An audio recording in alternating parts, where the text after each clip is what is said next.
तो हमने ये पढ़ा था कि लाइट रिफ्लेक्ट करती है, मतलब कि तीन चीजें हमने पढ़ी थी ना। क्या क्या पढ़ी थी हमने?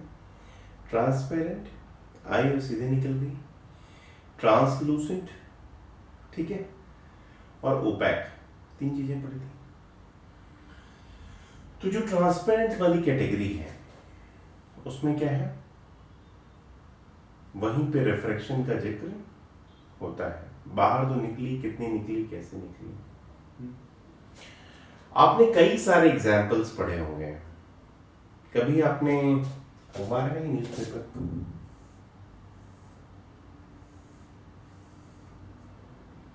यहां लिखा है कि जैसे India claims T20 World Cup, which is may or may not be right. Yes, very assumption. ठीक है, आप इसको ऐसे देखो, ऐसे देखो, साफ साफ दिखता है, ठीक ठाक है। उसमें एक पेपर वेट रख दो, एक ग्लास का पेपर वेट रख दो। ये जो वर्ल्ड कप लिखा हुआ है ना, ये उभर के ऊपर आ जाएगा। क्या आ जाएगा? उभर के जरा सा ऊपर आ जाएगा। पेन देखा है? पेन, ग्लास में पानी है ना, उसको यूं डाल दो, देखो कि आधा पेन जो ग्लास के पानी के जस्ट ऊपर है वो तो सीधा जा रहा है, लेकिन ये जो इतना जो है ये जरा सा टेढ़ा हो गया, ये जरा सा टेढ़ा हो गया। तो ये तो साहब एक नई बात बता दी। हमें तो बताया था कि लाइट जो है, लाइट जो है, light travels in straight line. हमें क्या बताया था? हमें बताया लाइट तो साहब स्ट्रेट लाइन में ट्रेवल करती है। लाइट जो है स्ट्रेट लाइन में ट्रेवल करती है,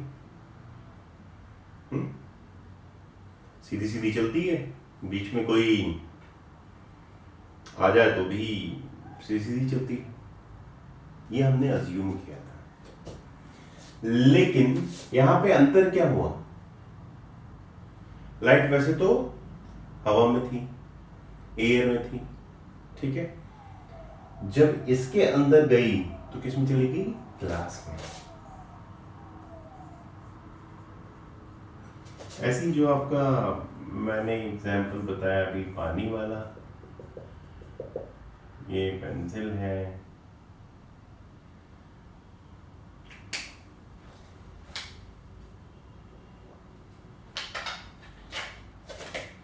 ये पेंसिल है,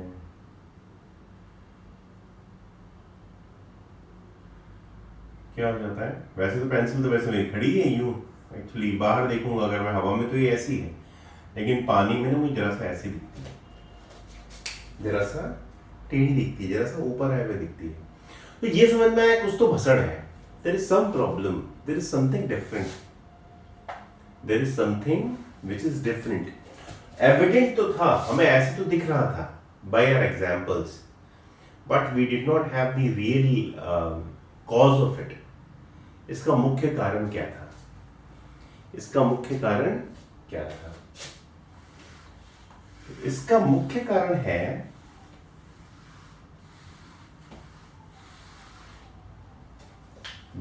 different velocity of the light, different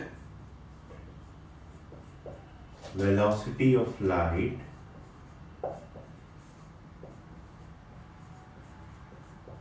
in different mediums.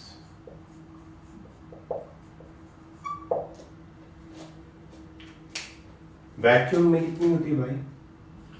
Vacuum में कितनी? 3 × 10⁸ मीटर पर सेकेंड। एयर में क्या होगी? जरा सा इससे, एयर में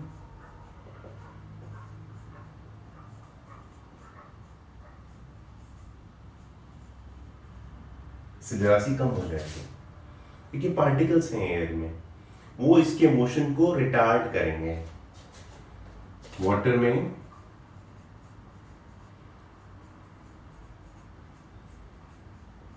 मोरलेस, ग्लास में हो सकता है और भी कम हो जाएगी, ठीक है ना। सो जो आपकी लाइट है ना, वो आप वैक्यूम में छोड़ोगे, वैक्यूम में आती है ना, सुबह सुबह आती है। पानी में और धीरे, ग्लास में हो सकता है और धीरे हो जाए, और डिफरेंट मीडियम से और धीरे हो सकती है, लेकिन ये सबसे ज्यादा वैक्यूम में ही है। तो लाइट की स्पीड डिफरेंट मीडियम्स में डिफरेंट होने के कारण refraction occurs. So the cause of refraction is what? Cause of refraction is what? Cause of refraction is, so cause of refraction is speed of light changed, speed of light, change speed of light. चलो अब जरा देख लेते हैं। मान लीजिए कि आप की लाइट, ये कोई एक मीडियम है, ये रेयरर मीडियम है। क्या है? रेयर। ये कैसा है? डेंसर। ऐसे मान लो, रेयर का एक एग्जांपल मान लो एयर, डेंसर का एग्जांपल मान लो वाटर। जिनके पार्टिकल्स ज्यादा पास होते हैं जिस मीडियम के, ज्यादा जिनकी इंटरमॉलिक्यूलर स्पेसेस कम है जिस भी मीडियम में, वो डेंसर हो गए। ठीक है, ये एग्जांपल दे दिया मैंने। फॉर एग्जांपल दो एग्जांपल हो गए, ठीक है ना। अब कोई लाइट आई,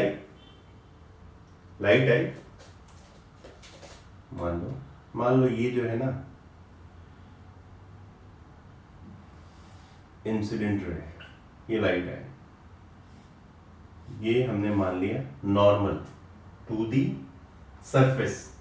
नॉर्मल जहां पे किसके, जो सरफेस या जो लेयर है, जो दोनों के दोनों मीडियम्स को, जहां पे पॉइंट है जहां से चेंज हो रहे हैं दोनों मीडियम। मान लिया कि हमने जो है ना, ये जो एंगल है, ये एंगल ऑफ इंसिडेंस है। तो अगर रेयरर से डेंसर में जाएगी, तो और भी नॉर्मल की तरफ झुक जाएगी, और भी झुक जाएगी। तो अगर ये R होगा तो कौन सा एंगल बड़ा होगा? Then angle I will be greater than angle R। ठीक है। अगर रेयरर से डेंसर में जा रही है, अगर रेयर मीडियम जो है ज्यादा खुला हुआ मीडियम है, उससे ज्यादा घने मीडियम में, घना मतलब जिसके पार्टिकल ज्यादा आसपास है, तो ये जो एंगल है, angle of incidence will be greater then what? Angle of refraction. ये क्या है? Angle of I is what? Angle of incidence. R is what? Angle of refraction. Refraction में क्या था? जितने से आएगी उतने से ही चली जाएगी। किसमें था? सेम मीडियम में था। अगर सेम मीडियम में है, रिफ्लेक्शन और रिफ्रैक्शन में क्या अंतर है? Reflection always happens in the same medium, जिसमें आई थी उसी में वापस जाती है, और refraction it changes the medium. When medium is changes then only refraction occurs, then only. ठीक है। अब ठीक इसका उल्टा, अगर ये डेंसर है और नीचे वाला रेयर है, तब ये आपका एंगल आई है, तो ये आपका एंगल आर है, तब angle I will be lesser than angle R. तो एंगल ऑफ रिफ्रैक्शन मतलब जो आपका नॉर्मल है ना उससे और दूर भाग जाएगी, पास थी ना, इससे और दूर भाग जाएगी, इससे और दूर भाग जाएगी, ठीक है ना। तो इसके ना दो लॉज ऑफ रिफ्रैक्शन कह लो आप, लॉज ऑफ रिफ्रैक्शन। रिफ्रैक्शन पहला तो ये है कि angle of incidence, angle of refraction and the normal to the surface which is bisecting or which is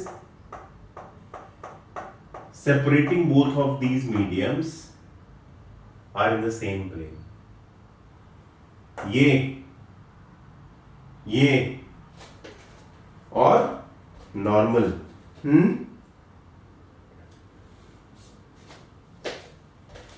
तो पहला क्या है, फर्स्ट इज व्हाट,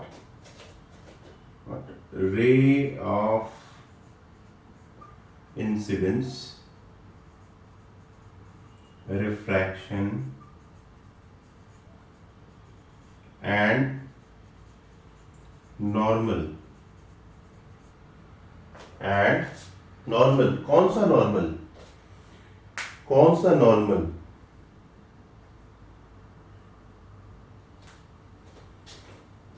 ये जो इंटरफेस है ना ट्रांसमिट मीडियम के, उसके नॉर्मल, ठीक है, लाइज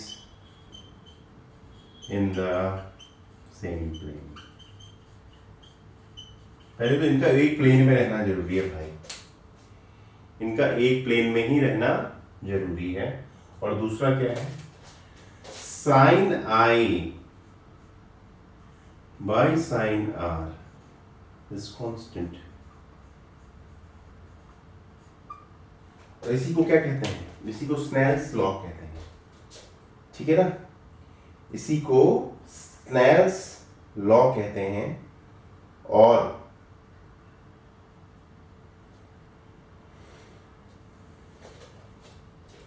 ये कांस्टेंट किसके लिए है, साइन आई और साइन आर कांस्टेंट किसके लिए है। पहली बात तो जो मीडियम दिया हुआ है, interchange medium, given medium change के लिए, एयर से और ग्लास है तो ग्लास, वाटर है तो वाटर। अगर गिवन मीडियम चेंज है, ऐसा नहीं हो जाएगा कि ये जो कांस्टेंट वैल्यू है, आपने वैसे तो इंसिडेंट रे जो है एयर से वाटर में आई थी और कुछ वैल्यू यहां पे आपकी निकल के आई साइन आई और साइन आर की, और आपने ये एयर और ग्लास में भी लगा दी। नहीं, ये एयर और वाटर के लिए ही सही है। दूसरी बात, इंसिडेंट रे किस कलर की है, ऐसा नहीं कि एयर और वाटर में भी, देख लो यार जरा सा, है ना,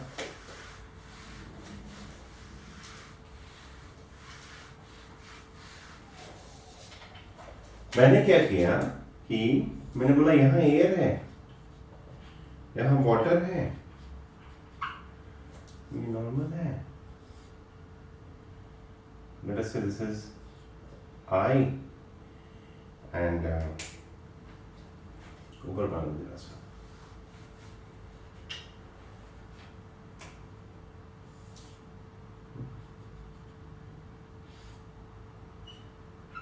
This is R। तो स्नेल्स लॉ क्या है, Snell's law is what, that says that sin I and sin R is constant, but for what, पहली बात तो ये दोनों मीडियम यही रहने चाहिए, air water, coming in air, coming from air and going through water, coming from air and going to water। उल्टा मत कर देना, वाटर से आगे इसमें जाएगा, मामला चेंज हो जाएगा। या कोई ये कह दे कि will it be same for air glass also sine I by sine R, मैंने बोल दिया कि इसकी वैल्यू कुछ भी कांस्टेंट है, 2 4 5 6 7 whatever, will it be same for them also? No. If the pair of the medium changes, अगर medium pair change हो गया, if pair of medium changes, then it will not be same. Constant same नहीं रहेगा। बढ़िया चल रहा है, पहले हवा से पानी में आ रहा था, अब आप हवा से ग्लास में ले जाओगे सेम रहेगा? नहीं। दूसरी बात, जो इंसिडेंट रे है उसका कलर क्या है? let us say this is the red color. तो रेड कलर पानी, हवा से पानी में आ रहा है, उसके लिए जो कांस्टेंट है, कोई आके कहे कोई बात नहीं, मैं ना ग्रीन के लिए भी यही वैल्यू ले लूंगा,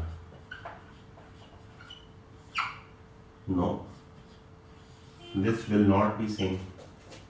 So if the color also changes, even if color also changes, sin I by sin R is equal to constant will not be valid.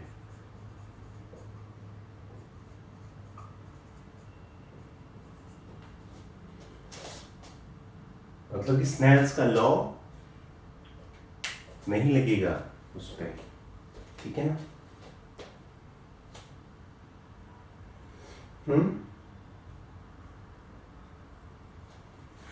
और ये जो कांस्टेंट है ना यार, for the given pair of medium and colour, ये constant इसको कहते हैं रिफ्रैक्टिव इंडेक्स। इसी को क्या कहते हैं? Refractive index. क्या कहते हैं इसी को? कैसे हम इसी को कहते हैं? Refractive index. This is called refractive index, ठीक है ना? ठीक, तो ये बात आपको समझ में आ रही। स्नेल्स लॉ अक्सर पूछते हैं एग्जाम्स में, और रिफ्रैक्शन आपको धीरे धीरे समझ में आ रहा है। तो मैंने आपको बताया कि रिफ्रैक्टिव इंडेक्स एक्चुअली प्रॉब्लम क्या है, क्यों चेंज होता है, रिफ्रैक्टिव इंडेक्स होता क्या है, और रिफ्रैक्शन ही क्यों होता है। एक और बात जान लो, लेट अस से कि कोई भी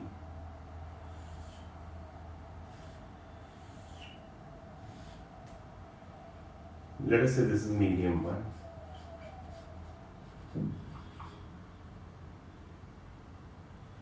जरा सॉल्व कर लेते हैं।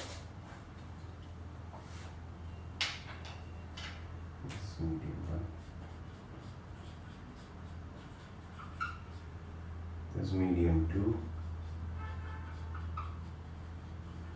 ठीक है? ये दो अलग अलग मीडियम है आपके सामने।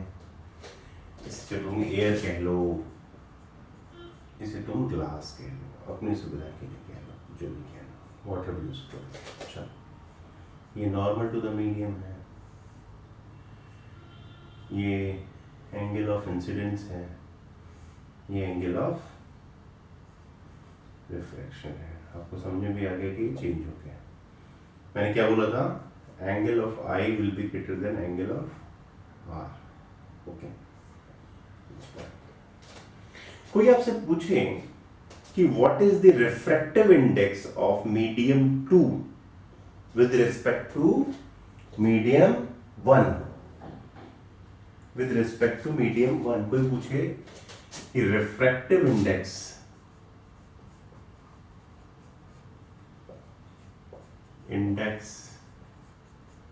Of medium 2 with respect to medium 1, इसको मालूम कैसे रिप्रेजेंट करते हैं?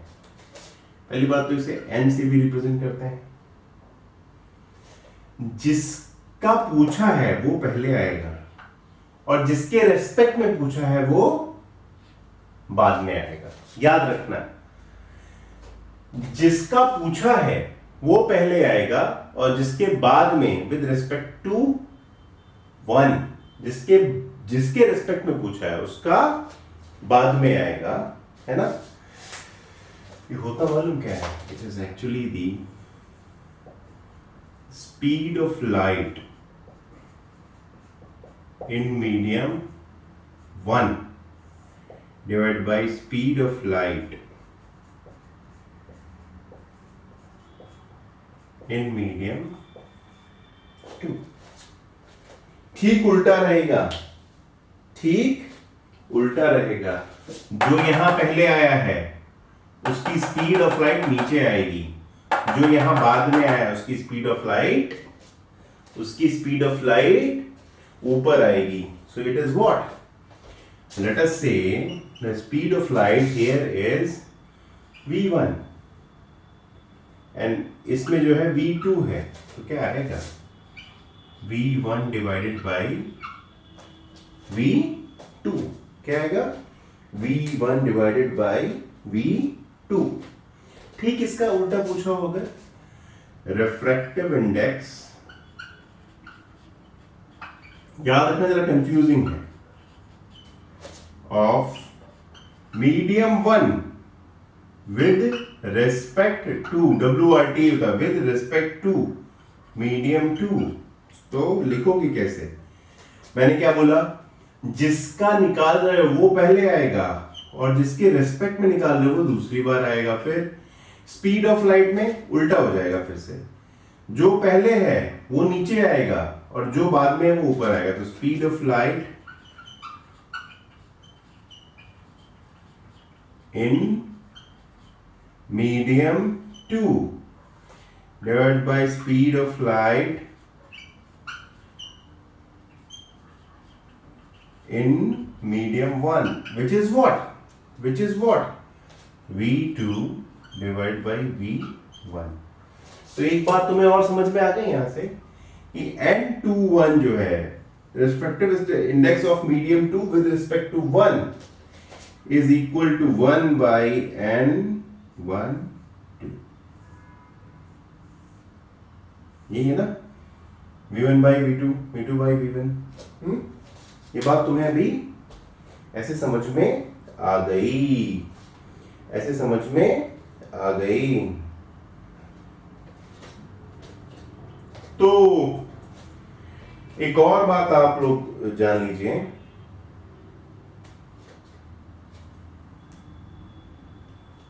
लेट अस से अगर ये जो मीडियम 1 है ये एयर है, तो इसकी एयर में हम वही लाइट मानते हैं, लाइट की स्पीड मानते हैं जो कि हम वैक्यूम में मानते हैं, दैट इज c।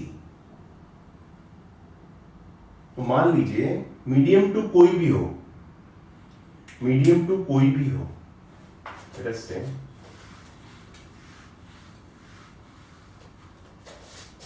ये जो मीडियम 2 है ना, ये कोई भी हो, कुछ भी है, एयर है, ग्लास है, वाटर है, sorry not air, not air, not air, और एनीथिंग। और मीडियम 1 हमेशा एयर है, एयर से ही अगर आ रहा है, तो अगर कोई बोले कि रेफ्रैक्टिव इंडेक्स ऑफ मीडियम, इसे ना सिर्फ मीडियम का नाम दे दो, क्या? मीडियम।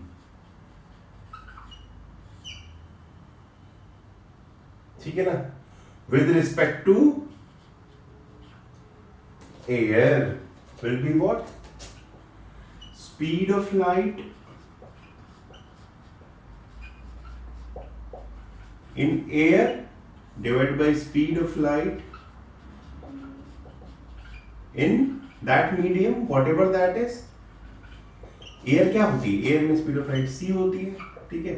और इसमें हमने मान ली v, लेट अस से कि किसी भी मीडियम में v है स्पीड ऑफ लाइट, ये ना v है।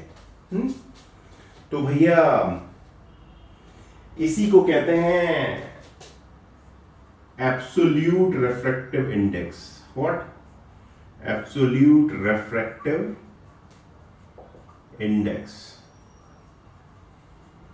और इसे ना सिर्फ n of the medium, refractive index of the medium, ये मीडियम कुछ भी हो सकता है, ये ग्लास भी हो सकता है, ये वाटर भी हो सकता है। अगर ग्लास होगा तो स्पीड ऑफ ये v ग्लास हो जाएगा,